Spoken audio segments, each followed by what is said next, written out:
Welcome back to the broadcast. Well, I am so excited to introduce you to a good friend of mine, Miss Whitney Beseda, who of course is Mrs. Texas America. She is the reason why I lost back in April, and you will see why. She is stunningly gorgeous. We competed 3 years together before she won, and I have to say that you are more of a beauty inside than you are outside, which is kind of hard to do. But welcome, Whitney. We're so glad to have you this morning. Next year's your year. We'll see.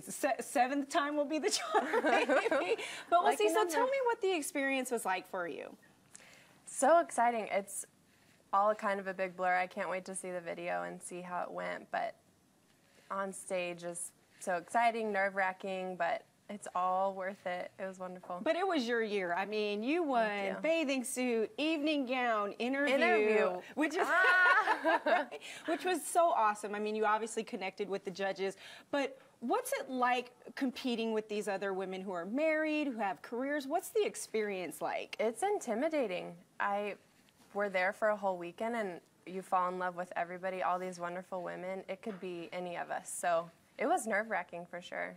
And it's so funny because people always assume that pageants are so cutthroat and real competitive. Not in Texas. No, we're I actually have a picture, I don't know if Carrie can bring it up, of the moment when Whitney won and she did her little walk across the stage and she comes back over and I go to give her a hug. The blue dress I'm wearing is a dress she actually let me borrow. I knew you would look good in it. Right? And she let me borrow it 2 years ago? I don't even know anymore. And I actually won the evening gown competition in your dress. And so it was really fun. There it is. Oh, it was so sweet. She was bawling her eyes out. I was so happy for you. But tell me a little bit about your platform, because a lot of what Mrs. Texas does is promote her platform. And tell me about yours. Mine is lung cancer awareness. I lost my dad to lung cancer 4 years ago.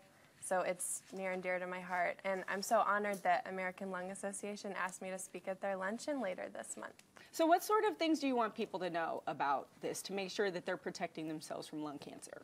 It's underfunded, under-researched. There's so much money that pours into other cancers, which is amazing, but I would love to see the same thing towards lung cancer. So are there signs people should look out for and things that they should maybe take as a red flag and go see a doctor? Coughing is what I experienced with my dad. It sounded like he couldn't catch his breath. Oh, so scary. Well, I'm glad. I think you're going to be a great advocate for spreading awareness about that. And you're so good at those things. What's next? Mrs. America. Right. That is August 29th in Tucson.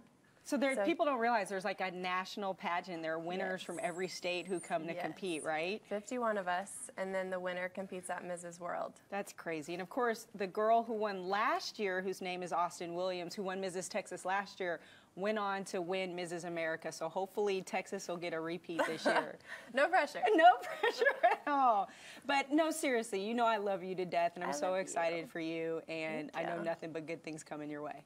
And next year's your year. Yeah, we'll see. Yeah. Okay.